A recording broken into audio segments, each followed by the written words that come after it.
aujourd'hui, je vais vous parler du drama Bye Bye Mama. C'est un drama coréen de 16 épisodes qui durent chacun 1 heure, mais le dernier, il dure 1 heure et demie. Au début, j'avais pas du tout accroché au drama, mais en fait, il faut lui laisser sa chance. Et ensuite, vous allez qu'éprouver de la peine pour les personnages et verser des larmes à tous les épisodes, ça c'est assuré. Alors maintenant, je vais vous faire un résumé du drama. En fait, c'est l'histoire de Chayuri qui est un fantôme suite à sa mort. Et elle veille sur sa fille et sa famille depuis son accident, donc c'est-à-dire depuis 5 ans.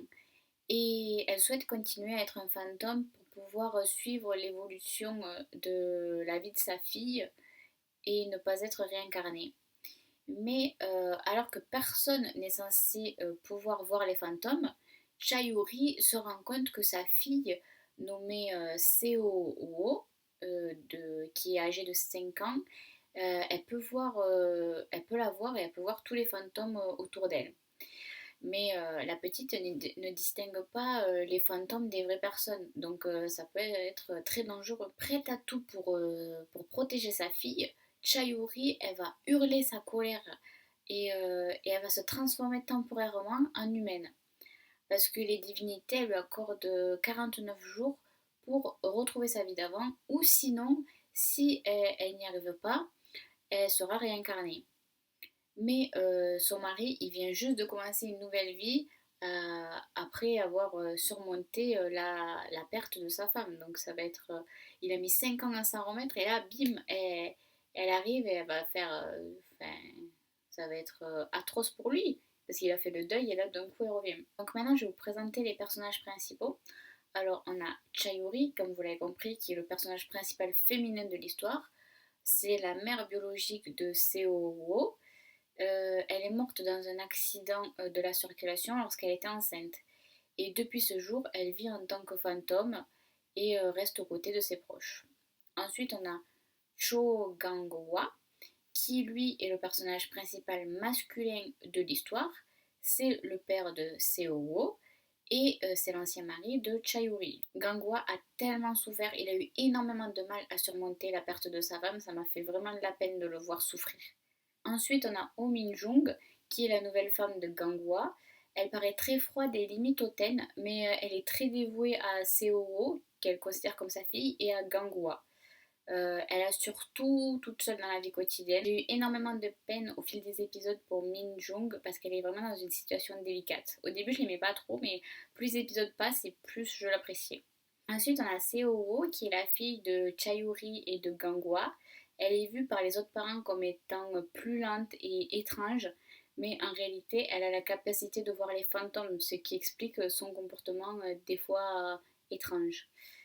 Et enfin, on a Yeon Jeong, qui est la meilleure amie de Chayuri, et elle est très très drôle. La performance des acteurs est géniale. Alors maintenant, je vais vous donner mon avis. J'ai trouvé que le début du drama était assez long et l'histoire prend du temps à se mettre en place. Le drama est émouvant et très triste pour tous les fantômes ainsi que leurs familles. J'ai pleuré à presque tous les épisodes une fois que je suis vraiment rentrée dans l'histoire, car c'est tellement difficile de devoir dire au revoir aux proches que l'on chérit de tout notre cœur. Au fil des épisodes, j'ai commencé à bien aimer les autres fantômes. C'est un drama triste mais à la fois drôle. J'ai beaucoup rigolé, notamment de la relation entre les trois femmes, donc Chayuri, Min-jung et Yeon Jeong. Je ne savais pas vraiment quelle fin je souhaitais parce que c'était une décision à double tranchant, je trouvais que tout le monde allait souffrir. Parce que Yuri et Min-jeong, elles sont toutes les deux gentilles, donc la situation, elle est horrible car pour vivre, Yuri, elle doit reprendre sa place, ce qui signifie que Min-jeong, elle doit abandonner tout ce qu'elle a. Je comprends les deux personnes et chacune mérite d'être avec Gang-hwa et Seo. Moi, j'ai trouvé qu'on avait une fin parfaite. Peut-être que vous ne serez pas du même avis, mais on peut en discuter si vous voulez dans les commentaires. Ce drama, je trouve qu'il fait vraiment réfléchir sur la mort, les proches qu'on laisse derrière nous, ainsi que l'importance de vivre notre vie à fond car on ne sait pas ce que demain nous réserve. Et c'est vraiment une leçon de vie à ne pas oublier. Et par contre, il y avait vraiment un point négatif dans ce drama que j'ai trouvé, c'est que en fait, durant l'histoire, on ne sait pas combien de temps il lui reste quand l'histoire elle se passe. En fait, il n'y a pas de décompte des jours ou de compte à rebours et ça, je trouve vraiment pénible parce que on sait qu'elle a 49 jours au départ et les jours ils s'enchaînent, mais on ne sait pas vraiment combien de jours il lui reste. On ne sait pas s'il lui reste 15 jours, une semaine, 3 jours ou quoi. C'était vraiment un point négatif pour moi. J'ai mis la note de 14 sur 20. C'est un drama super triste et c'est un des dramas pour lesquels j'ai le plus pleuré, je crois. J'aurais aimé un peu plus de travail par contre pour les histoires des fantômes. Je vous fais des bisous et on se retrouve pour une prochaine vidéo. Prenez soin de vous.